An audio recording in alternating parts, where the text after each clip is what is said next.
الحمد لله نحمده ونستعينه ونستغفره ونؤمن به ونتوكل عليه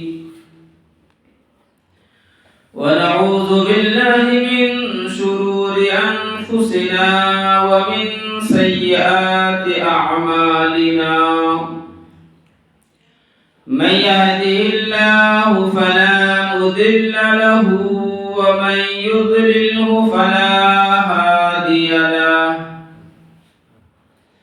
ونشهد أن لا إله إلا الله وحده لا شريك له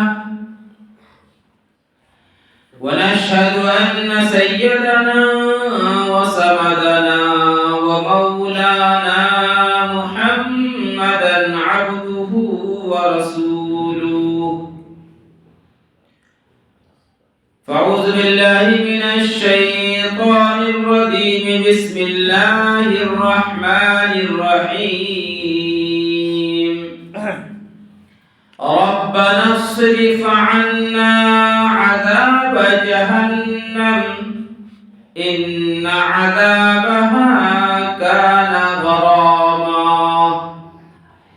صدق الله مولانا العظيم وصدق رسوله النبي الأمي الكريم ونحن على ذلك لمن الشاهدين والشاكرين والحمد لله رب العالمين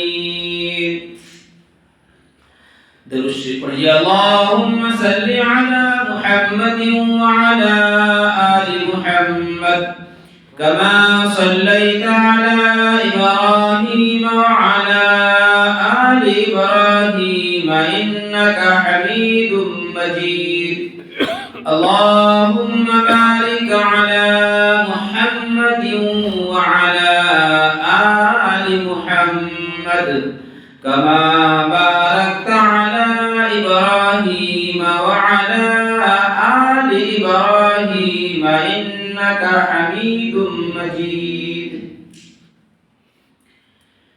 میرے محترم بزرگوں اور دوستوں حاضرین جمعہ اللہ جل جلالہ وعم نوالہ کا بہت ہی بڑا احسان ہے کہ اللہ تبارک و تعالی نے ہمیں اور آپ کو یہ سخت سردی کے باوجود بھی اللہ کے پاک گھر میں حاضری کی توفیق عطا فرمائی اور جمعہ کی نماز کے قبل کچھ دیر دین کے باتیں کہنے اور سننے کی توفیق عطا فرمائی۔ عزیزوں، دوستوں اور بزرگوں، پچھلے جمعے کے اندر آپ کے سامنے حضرت سیدنا صدیق اکبر رضی اللہ تعالی عنہ کی شان میں کچھ عرض کیا تھا۔ یہ سب وہ ہستی ہے، یہ تاریخی ہستی نہیں ہے صحابہ کرام، بلکہ قرآن کریم والی ہستی ہے۔ قرآن کریم کے اندر یہ قرآن کریم کے اندر ان صحابہ کا ذکر ہے۔ یہ مختصر سے جمعہ کے وقت میں ہم اور آپ اس کی کیا شان بیان کر سکتے ہیں، لیکن عزیزوں، دوستوں اور بزرگوں، حضرت ابوبکر صدیق رضی اللہ تعالی عنہ کے بارے میں ایک اور آپ کے سامنے ایک بات عرض کروں کہ اللہ تبارک و تعالی نے حضرت جبرائیل علیہ السلام سے ایک مرتبہ پوچھا کہ جبرائیل، تجھے بھی میں نے تمام انبیاء علیہ السلام کے پاس میں تجھے بھیجا، ہر نبی کے پاس آدم علیہ السلام، نوح علیہ السلام، ابراہیم علیہ السلام، موسیٰ، عیسیٰ، روح اللہ، تمام انبیاء علیہ السلام کے پاس تو تشریف لے گیا۔ میں نے تمام کیا کہیں فرشتوں کے سردار تجھے بنایا، تجھے کوئی چیز کی خواہش ہے؟ اللہ تبارک و تعالیٰ نے جبرائیل امین سے پوچھتا ہے کہ جبرائیل بتاؤ تیری کوئی خواہش ہے؟ اللہ اکبر، جبرائیل امین کہتا ہے کیوں نہیں اللہ، مجھے بھی کوئی خواہش ہے۔ فرمایا کیا چیز کی خواہش ہے؟ جبرائیل امین عرض کرنے لگے پروردگار آپ نے مجھے تمام آسمانی زمین نوری فرشتوں کے سردار بنایا، 600 نورانی پر لگائے۔ اللہ آپ نے مجھے آدم علیہ السلام کے پاس، نوح علیہ السلام کے پاس، موسیٰ عیسیٰ روح اللہ، ابراہیم خلیل اللہ، یعقوب علیہ السلام، جناب محمد عربی صلی اللہ علیہ وسلم کے پاس بھیجا۔ آپ کے بعد میں تمام انبیاء علیہ السلام کو پہنچاتے رہا۔ اے اللہ اگر آپ مجھے پوچھتے ہیں کہ میری خواہش کیا ہے، میری خواہش کیا ہے، تو میں یہ عرض کروں یا اللہ مجھے جبرائیل نہیں بناتے بلکہ ابو بکر صدیق بنا دیتے، مجھے یہ تو خواہش ہے۔ تو عزیز دوستو بزرگوں، ابو بکر صدیق رضی اللہ تعالیٰ عنہ کی بڑی شان ہے، اور ابو بکر صدیق کے بعد اگر کسی کا نمبر آتا ہے تو فاروق اعظم رضی اللہ تعالیٰ عنہ کا نمبر آتا ہے۔ فاروق اعظم رضی اللہ تعالیٰ عنہ بہت جلیل القدر صحابی ہے، سابقون الاولون میں ہے، عشر مبشرہ میں ہے، اور عزیز دوست بزرگوں کئی مرتبہ اللہ کے رسول صلی اللہ علیہ وسلم نے جنت کی بشارت دی۔ لیکن ابو بکر صدیق رضی اللہ تعالیٰ عنہ کی وہ مقام اور مرتبہ ہے کہ وہ ابو بکر خود حضرت عمر رضی اللہ تعالیٰ عنہ فرماتے ہیں کہ میں اپنے باپ کے ساتھ، خطاب کے ساتھ اونٹ یا بکریاں چرایا کرتا تھا، اونٹ یا بکری مجھ سے سنبھالا نہیں جاتا تھا، تو میرے ابا خطاب کہتا تھا کہ عمر تو ایک بکری نہیں سنبھال پا رہا ہے، اونٹ نہیں سنبھال پا رہا ہے، تو دنیا کیسے، اپنی زندگی کیسے گزر کرے گا؟ لیکن جب اللہ کے رسول صلی اللہ علیہ وسلم کے قدموں پر ہم آئے تو 22 لاکھ مربع میل کا بادشاہ بنا، اور حضرت عمر رضی اللہ تعالیٰ عنہ کی وہ شان ہے کہ جو کچھ اللہ کے رسول صلی اللہ علیہ وسلم کے سامنے اپنے خواہش، اپنے رائے کی کوئی چیز اگر ظاہر کیا، اللہ تبارک و تعالیٰ نے وہ چیز قرآن بنا کر اتار دیا۔ قرآن کریم کے اندر ہم جیسے کم پڑھے لکھے حضرات، اللہ بہتر جانتا ہے کم و بیش، لیکن 28 مقامات میں حضرت عمر رضی اللہ تعالیٰ عنہ کی شان میں قرآن کریم کی آیت نازل ہوئی۔ ایک یہودی اور ایک مسلمان، کون سے مسلمان؟ منافق مسلمان، زبان سے کلمہ پڑھنے والا، دل میں کچھ اور رکھنے والا، اللہ کے رسول صلی اللہ علیہ وسلم کے پیچھے نماز پڑھتے تھے۔ ایک یہودی اور ایک منافق کے ایک کوئی چیز کے بارے میں کوئی لڑائی ہو گئی، یہ کہتا ہے یہ سامان میری ہے، یہ کہتا ہے کہ یہ سامان میری ہے۔ اکثر علماء کہتا ہے کہ تلوار کے بارے میں لڑائی ہو رہی تھی، یہ دونوں اللہ کے رسول صلی اللہ علیہ وسلم کے پاس پہنچے اور دونوں نے اپنی بات رکھی۔ یہودی نے کہا یہ تلوار میری ہے، اللہ کے رسول صلی اللہ علیہ وسلم نے کہا تم گواہی پیش کرو، اس یہودی نے اپنی گواہی کو پیش کر دیا۔ یہ مسلمان کہلانے والا منافق جو تھا، اس کو اللہ کے رسول نے کہا کہ تو اپنی گواہ پیش کرو، گواہ سننے کے بعد ہی تو فیصلہ ہوتا ہے۔ تو انہوں نے کہا کہ اللہ کے رسول ہم تو اپنا کلمہ والے ہیں، ہم تو آپ پر ایمان لائے ہیں، ہم تو لا الہ الا اللہ پڑھنے والے ہیں، ہم تو آپ کے پیچھے نماز پڑھنے والے ہیں، یہ تو یہودی ہے، یہ تو کافر ہے۔ اللہ کے رسول صلی اللہ علیہ وسلم نے فرمایا یہ بات تو نہیں ہے، یہ بات تو نہیں ہے کہ تو کلمہ پڑھتے جائے اور سب چیز تجھے دیتا جاؤ، تو گواہ پیش کر۔ انہوں نے گواہ، اس منافق نے گواہ کو نہیں پیش کر پایا اور یہودی نے گواہ کو پیش کر دیا۔ اللہ کے رسول نے اس یہودی کے حق میں فیصلہ دیا اور حقیقت میں اس یہودی ہی کی وہ چیز تھی، فیصلہ ہو گیا، لیکن اس کو اللہ کے رسول صلی اللہ علیہ وسلم کے فیصلے پر اس کو اطمینان نہیں ہوا۔ پھر ابو بکر صدیق رضی اللہ تعالیٰ عنہ کے پاس جاتے ہیں وہی کیس لے کر. اس یہودی کہتا ہے آپ جو کچھ فیصلہ کریں لیکن آپ کے نبی نے فیصلہ کر چکا ہے. فرمایا ہمارے نبی کا جو فیصلہ ہے وہی میرا فیصلہ ہے. ابو بکر صدیق رضی اللہ تعالیٰ عنہ نے. اب یہ دونوں حضرات پھر حضرت عمر رضی اللہ تعالیٰ عنہ کے پاس اس منافق کو اطمینان نہیں مل رہا ہے. عزیز دوستو یہ دونوں حضرات ابو بکر حضرت عمر رضی اللہ تعالیٰ عنہ کے پاس تشریف لے گیا اور یہ منافق کہنے لگا کہ دیکھو جی یہ تو یہودی ہے, ہم تو اپنے مسلمان بھائی ہیں, ہم تو کلمہ پڑھنے والے ہیں, ہم تو اللہ اور رسول پر ایمان والے ہیں. انہوں نے اپنے بہت چوپڑی میٹھی بات کی. لیکن یہودی نے کہا کہ عمر فیصلہ کرنے سے پہلے میں آپ کو ایک بات بتا دوں کہ ہم نے یہی کیس لے کر اللہ کے آپ کے نبی کے پاس گیا, آپ کے نبی نے ہمارے حق میں فیصلہ کر دیا. پھر اس کو تسلی نہیں ہوئی, پھر ابو بکر صدیق کے پاس گیا. ابو بکر صدیق رضی اللہ تعالیٰ عنہ نے ہمارے حق میں فیصلہ کر دیا, اب آپ کے پاس فیصلہ کرانے کے لیے آیا. فرمایا ہمارے نبی نے فیصلہ کر دیا پھر بھی تجھے اطمینان نہیں ہوا؟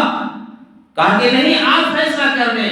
حضرت عمر رضی اللہ تعالیٰ عنہ نے کہا بیٹھو میں فیصلہ کرتا ہوں. کتابوں کے اندر لکھا ہے عزیز دوستو کہ گھر جاتا ہے اور تلوار نکال کر لے کر آتا ہے اور سیدھے اس منافق کے گردن کو قتل کر دیتا ہے. اور حضرت عمر رضی اللہ تعالیٰ عنہ کہتے ہیں جو نبی کے فیصلے کو نہیں مانتا ہے وہ عمر کی زبان فیصلہ نہیں کرتی بلکہ عمر کی تلوار فیصلہ کرتی ہے.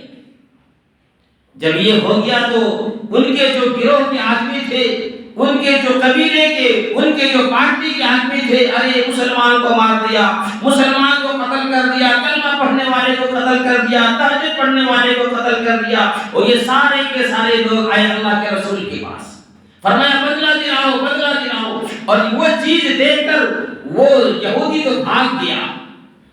اب اللہ کے رسول کے پاس آیا, حضرت عمر رضی اللہ تعالیٰ عنہ کو بلوایا کہ یہ یہودی یہ لوگ کیا کہہ رہے ہیں کہ آپ نے ایک مسلمان کو قتل کر دیا.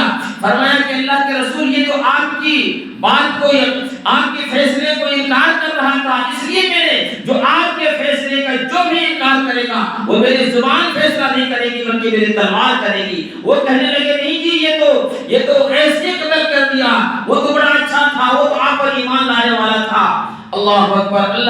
اللہ کے رسول تھوڑے پریشان ہوئے. اللہ کے رسول تھوڑے پریشان ہوئے. اللہ تبارک و تعالی نے فرمایا جبرائیل جلدی جاؤ اور کہا فلا وربک لا یؤمنون حتی یحکموک فیما شجر بینہم ثم لا یجدوا فی انفسہم حرجا مما قضیت ویسلموا تسلیما. اللہ تبارک و تعالی سے قرآن کریم کی آیت آ گئی اور اللہ تبارک و تعالی نے فرمایا میرے محبوب میرے ربوبیت کی قسم جو آپ کے فیصلے کا انکار کر دیا وہ مومن ہو ہی نہیں سکتا ہے. جو آپ کے فیصلے کو نہیں مانے وہ مومن کیسے ہو سکتا ہے؟ اس لیے عمر رضی اللہ تعالیٰ عنہ نے جو کام کیا یہ کوئی جذباتی نہیں ہے بلکہ انہوں نے صحیح کیا. اللہ تبارک و تعالیٰ کی طرف سے حضرت عمر رضی اللہ تعالیٰ عنہ کے بارے میں آیت نازل ہوئی کہ انہوں نے جو کام کیا وہ صحیح کیا, وہ منافق تھا.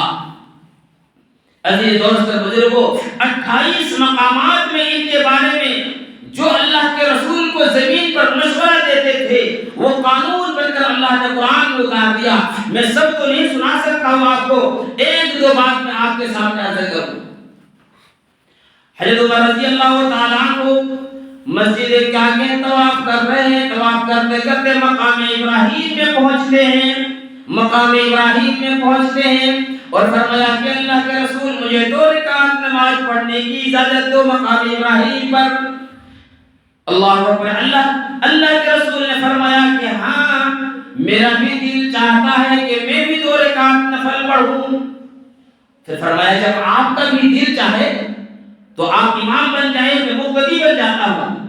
اللہ کے رسول نے فرمایا نہیں عمر, اللہ کے گھر میں مقام ابراہیم میں ہم اللہ کو اس وقت تک یاد نہیں کر سکتے جب تک کہ اللہ کی طرف سے حکم نازل نہ ہو جائے۔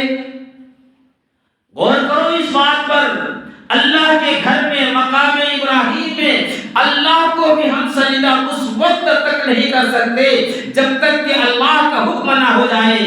اور آج اس دیش میں، آج اس دور کے اندر جو چاہے لوگ کر رہے ہیں، جہاں چاہے سجدہ کر رہے ہیں، جیسے چاہے غیروں سے مانگ رہے ہیں، جو چاہے کر رہے ہیں۔ یاد رکھیے گا عزیز دوست بزرگوں، ہمارا اسلام جو ہے، ہمارا جو مذہب ہے وہ پاک و صاف ہے، اس میں کسی طریقے سے کوئی ملاوٹ نہیں ہے۔ اور اللہ کے رسول صلی اللہ علیہ وسلم نے بھی جب تک کہ اللہ تبارک و تعالیٰ کی طرف سے حکم نازل نہیں ہوا ہے اپنی امتی کو کوئی چیز کی اجازت دے دی ہے۔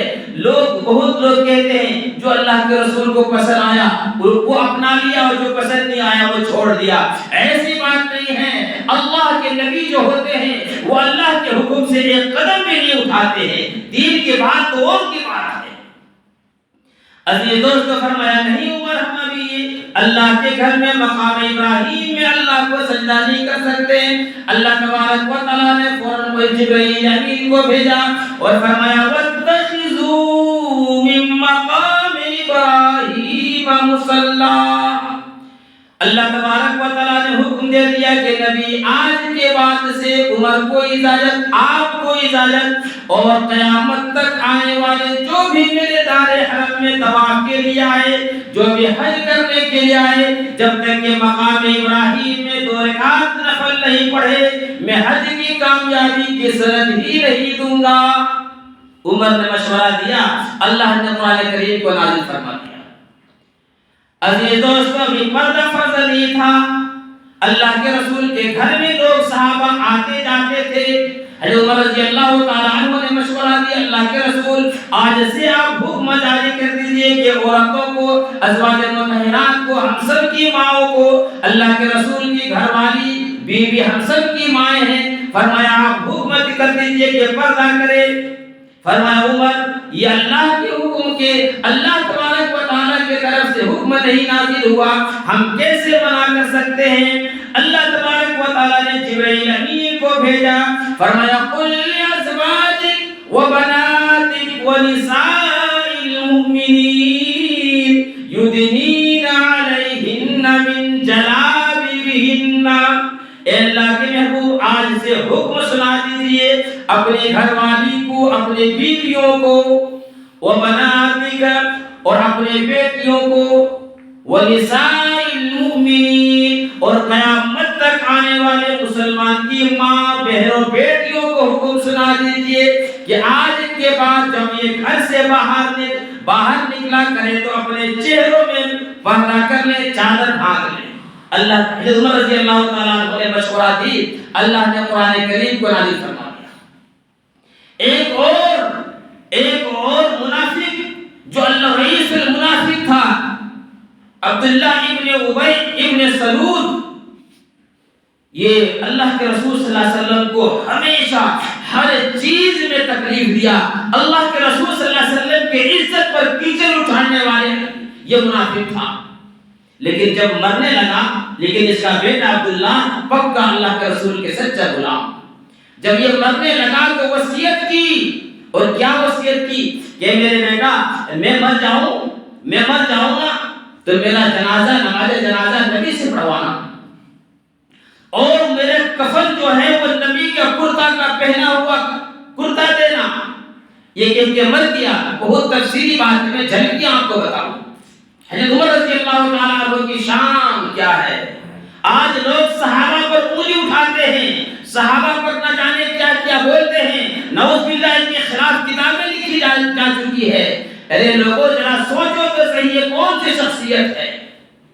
یہ مر گیا، اس کا بیٹا آتا ہے اور فرمایا اللہ کے رسول میرے باپ نے یہ وصیت کر دی، فرمایا تیرے باپ نے تو میرے دل دکھانے میں کوئی کسر نہیں کی، اگر تمہارے باپ کے خیال کے مطابق میرے نماز جنازہ پڑھانے سے تیرے باپ کو جہنم اگر جنت میں بدل سکتی ہے تو میں تمہارا باپ کا جنازہ پڑھاؤں گا، اور میرا کرتا کا کفن اگر دینے سے تمہارے باپ کی بربادی آبادی ہو سکتی ہے، تو جنازہ تیار کرو، میں آ رہا ہوں۔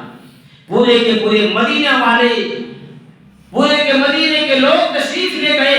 ایسا تکلیف دینے والے، ایسا اللہ کے رسول کو جا کے پریشان کرنے والے، اور یہ نماز جنازہ آج نبی پڑھائیں گے۔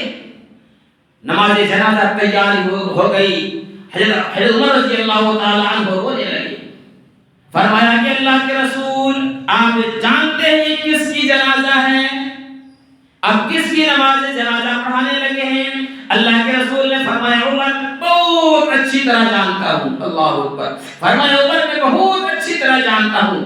حضرت عمر رضی اللہ تعالیٰ عنہ سمجھ گئے کہ اللہ کے رسول نے سب کچھ معاف کر دیا، لیکن پھر ایک بات کہی کہ اللہ کے رسول اس کی تو ساری چیزوں آپ معاف کر دیں، لیکن حضرت عامہ عائشہ رضی اللہ تعالیٰ عنہ پر جو انہوں نے تہمت لگائی اور ہماری مائیں کئی راتوں کی آنکھوں کو خون کے آنسو روتی رہی، یہ جرم تو معافی کرنے کے لائق نہیں ہے۔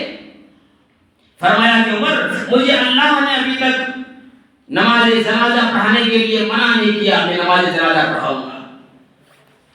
نماز جنازہ تیاری ہو گئی۔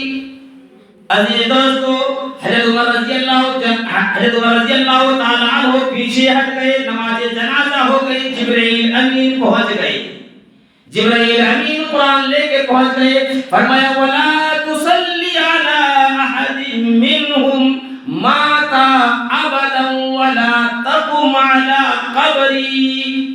اللہ کے رسول آج کے بعد یہ منافق میں سے جو بھی کوئی مر جائے، جو بھی کوئی مر جائے اس کی نماز جنازہ نہیں پڑھانا، اس لیے کہ زمین کے اوپر فرش پر عمر کی غیرت برداشت نہیں کرتی، تو عرش پر عمر کی خدا کی غیرت برداشت نہیں کرتی۔ آج کے بعد ان میں سے کوئی بھی مر جائے تو اس کی نماز جنازہ نہیں پڑھانا۔ وَلَا تَقُومْ عَلَىٰ قَبْرِي، نماز جنازہ کے دور کی بات ہے، اگر اس قبرستان سے آپ گزرے، منافق کے قبر کے پاس سے گزرے، تو اس کے لیے آپ دعائیں مغفرت بھی کرنا۔ عزیز دوستو اور بزرگوں، یہ ان کی شان 28 مقام پر قرآن کریم نازل ہوا ہے اس کی رائے پر، میں ادھر اب جانے نہیں چاہتا ہوں۔ یہ تو حضرت عمر رضی اللہ تعالیٰ عنہ کی شان ہے، اور تقویٰ کا یہ عالم ہے۔ ایک تقویٰ کی بات کو میں کہہ کے ختم کرتا ہوں۔ حضرت عمر رضی اللہ تعالیٰ عنہ کی تقویٰ، کتنا اللہ تبارک و تعالیٰ سے ڈرنے والے بادشاہ ہے۔ عزیز دوست اور بزرگوں، 22 لاکھ مربع میل کا بادشاہ ہے، 22 لاکھ مربع کا بادشاہ ہے، اور رات کو دن بھر لوگوں کی خدمت کرتا ہے، اور رات کو کمزوروں کو گشت کرتا ہے۔ ایک صحابی کہتے ہیں رات کا سناٹا ہے، بیابان کیا کہ رات کا سناٹا ہے، اور حضرت رضی اللہ تعالیٰ عنہ مدینے کے باہر جا رہے ہیں، میں بھی اس کے پیچھے ہو لیا کہ دیکھتا ہوں کہ عمر کہاں جاتا ہے، اور کہاں گیا؟ ایک جھوپڑی کے اندر گیا، ایک جھوپڑی کے اندر گیا۔ یہ صحابی کہتے ہیں میں ایک درخت کے پیچھے ہو کر چھپ کر دیکھنے لگا، تو اس جھوپڑی سے وہ عمر رضی اللہ تعالیٰ عنہ 2-2.5 گھنٹے کے بعد نکلا۔ حضرت توفیل دوسی رضی اللہ تعالیٰ عنہ یہ صحابی کے نام ہے، فرماتے ہیں میرے دل و دماغ کے اندر انسان کو طرح طرح کے خیالات آنے لگے، لیکن جب حضرت عمر رضی اللہ تعالیٰ عنہ وہاں سے جب نکلتا ہے وہ جھوپڑی سے، پھر یہ صحابی وہاں داخل ہوتے ہیں وہ جھوپڑی کے اندر، دیکھا کہ ایک جگہ ایک چراغ جل رہا ہے، ایک جگہ ایک چراغ جل رہا ہے۔ عزیز دوستو، اور نزدیک آتا ہے، دیکھا کہ ایک بڑھیا سوئی ہوئی ہے۔ یہ صحابی توفیل دوسی رضی اللہ تعالی عنہ کہتے ہیں کہ میں نے اس سے پوچھا کہ بھائی یہ ابھی یہاں سے کیا وہ کون ہے، اس کو پہچانتے ہو؟ فرمایا کہ نہیں بیٹا میں اس کو نہیں پہچانتا ہوں۔ کہا کہ ابھی آج تک نہیں بتایا کچھ؟ فرمایا نہیں، وہ کہتا ہے میں آپ کا بیٹا ہوں بس، اب نے بھی نام پوچھنا چھوڑ دیا۔ فرمایا کیا کرتا ہے یہاں آ کے، کیا کرتا ہے وہ؟ اللہ اکبر، بڑھیا کی آنکھوں میں آنسو آ گئے۔ فرمایا کہ تم کے پوچھتے ہو کیا کرتے ہو؟ دیکھ نہیں رہے ہو میں لنگڑی ہوں، میں لنگڑی ہوں، میرے پاؤں میں کیا کہ میرے ہاتھ نہیں ہیں، میرے منہ کے اندر زبان نہیں ہے۔ وہ کہتا ہے کہ وہ آدمی آتا ہے، میں لنگڑی ہوں، میں چل نہیں سکتی ہوں، یہ چٹائی کے اندر میں پیشاب و پاخانہ کر دیتی ہوں، وہ شخص آتا ہے اور سب سے پہلے میری غلاظت کو دھوتا ہے، وہ چٹائی کو دھوتا ہے، اس کے بعد چولہا جلاتا ہے، کھانا پکاتا ہے، میں کھا نہیں سکتی، وہ اپنے منہ میں چبا چبا کر مجھے پیٹ بھر کر کھانا کھلاتا ہے، میرے کپڑے صاف کر کے تان کر وہ جاتا ہے، اور میرے بھائی اور میرے بیٹا تو پوچھ رہا ہے وہ تو کیا کر رہا ہے؟ حضرت توفیل دوسی رضی اللہ تعالیٰ عنہ کہتے ہیں اللہ مجھے معاف کر دے، میں تو عمر کے بارے میں کیا سوچ رہا تھا، یہ تو کیا نکلا۔ اور وہاں سے سیدھے عمر رضی اللہ تعالیٰ عنہ گھر تشریف لے جاتے ہیں، تہجد کی نماز پڑھ کر اللہ تبارک و تعالیٰ کے سامنے ہاتھ پھیلا کر دعا کر رہے ہیں، ربنا اصرف عنا عذاب جہنم ان عذابها کان غراما، اے میرے پروردگار میرے اندر یہ طاقت نہیں ہے کہ میں آپ کی جہنم کی عذاب کو برداشت کر لوں، میرے باڈی کے اندر وہ طاقت نہیں ہے، یا اللہ مجھے جہنم کی آگ سے بچا لے۔ حضرت فردوسی رضی اللہ تعالیٰ عنہ پیچھے سے یہ دعا سن رہا ہے، حضرت فردوسی رضی اللہ تعالیٰ عنہ کہتا ہے کہ عمر ذرا غور کرنا عزیز دوستو، یہ دعا کر رہے ہیں۔ حضرت فردوسی رضی اللہ تعالیٰ عنہ کہنے لگے عمر رات کے اندھیری میں پورے کے پورے مدینہ والے پورے کائنات سوئی ہوئی ہے، اور رات کے اٹھ کے اندر جا کر ایک بڑھیا کی خدمت کرنا، ان کے پیشاب و پاخانہ صاف کرنا، ان کے لیے کھانا بنانا، ان کے کپڑے دھونا، اگر ایسی خدمت کرنے والا بھی جہنم کے اندر جائے گا تو بتاؤ عمر جنت کے اندر کون جائے گا؟ عزیز دوست بزرگو، حضرت عمر رضی اللہ تعالیٰ عنہ روتے روتے دعا کے رخ پلٹ دیتا ہے اور کہتا ہے کہ میرے پروردگار یہ میں ایک چھوٹا سا عمل جو سب کے سے چھپ کر کے کر رہا تھا، میرے بیوی بچے کو بھی نہیں معلوم تھا، سوائے آپ کو اور مجھے کسی کو نہیں معلوم تھا، انہوں نے اس کو بتایا نہیں بلکہ انہوں نے میرا پیچھا کر لیا، یا اللہ اس پر ظاہر ہو گیا، میرا اس عمل کو دکھلانے کے لیے ریا اور نمود میں نہ لکھنا، میرے اس عمل کو ظاہر نہ کر دینا۔ عزیز دوست بزرگوں نوجوانوں، اتنا بڑا بادشاہ اور کیسا لوگوں کی خدمت کرنے والا تھا، اور آج کے دیکھ لو، آج کے بادشاہوں کو دیکھ لو، آج کو دیش چلانے والے کو دیکھ لو کہ رعایا پر پبلک پر کیسے ظلم کر رہے ہیں۔ ارے لوگوں، اگر عدل سیکھنا ہو تو عمر فاروق رضی اللہ تعالیٰ عنہ کی تاریخ پڑھو، اگر انصاف کرنے چاہتے ہو تو عمر فاروق رضی اللہ تعالیٰ عنہ کو کیا پڑھ لو۔ ایسی شخصیت کہاں ملے گی؟ عزیز دوست بزرگوں، خدا کی قسم، ایک مرتبہ خطبہ دینے کے لیے منبر پر کھڑے ہوئے، ایک صحابی اٹھتا ہے اور کہتا ہے کہ فاروق اے عمر، ہم آج کی جمعے کے خطبہ نہیں سنیں گے، آپ کے بات کو نہیں مانیں گے۔ فرمایا کیوں نہیں مانو گے؟ فرمایا تم نے یہ نیا کپڑا جو پہنا ہے، یہ نیا جوڑا جو پہنا ہے، یہ کہاں سے لائے ہو؟ پہلے اس کا حساب دو، کیونکہ بیت المال سے جو سب کو کپڑا ملا تھا وہ 2 گز تھا، آپ تو لمبے ہیں، 2 گز میں ایک کرتا نہیں بن سکتا ہے، آپ یہ کپڑا کہاں پہنے ہیں؟ پہلے یہ کپڑے کا حساب دے، پھر میں خطبہ سنوں گا، پھر آپ کے بات کو مانوں گا۔ حضرت عمر رضی اللہ تعالیٰ عنہ کی آنکھوں میں آنسو آ گئے، ان کا بیٹا عبد الرحمن رضی اللہ تعالیٰ عنہ اٹھتے ہیں اور کہتا ہے کہ چچا جان، اور میرے چچا جان، اس بات کا جواب میں دوں گا، مجھے بھی 2 گز کپڑا ملا تھا، میرے باپ کو بھی 2 گز بیت المال سے ملا تھا، لیکن میں جمعرات کو جب شام کو میں گھر گیا، دیکھا کہ میرے ابو کپڑا دھو رہے ہیں، اتنا پرانا تھا کہ وہ کپڑا جب دھل رہا تھا تو کپڑا پھٹ گیا، میرے اپنے حصے والا جو کپڑا تھا میں اپنے باپ کو دے دیا، اے میرے ابو اس کو ملا کر آپ کپڑا سلا لیں، خلیفہ ہے، بادشاہ ہے، اس لیے میرے حصے کا جو کپڑا آیا تھا ہم دونوں، میرے حصے کا اور میرے باپ کا حصہ کا دونوں ملا کر اور یہ کپڑا سل کر پہنا ہے۔ وہ صحابی کہتا ہے عمر آپ خطبہ دو، آپ کی خطبہ بھی سنیں گے، آپ کے بیان کو بھی سنیں گے اور آپ کے باتوں پر عمل بھی کریں گے۔ اسی لیے عزیز دوستوں نوجوانوں، ہمیں اور آپ کو چاہیے کہ ہم صحابہ کرام کی تاریخ کو پڑھیں، سنیں اور عمل کریں۔ اللہ رب العزت ہمیں اور آپ کو ہر ایک کے ساتھ انصاف کرنے کی، ماں بیٹے بھائی بہن پڑوس سب کے ساتھ انصاف کرنے کی توفیق عطا فرمائے۔ وما توفیق الا باللہ۔ شکر ادا کرنے جو نہیں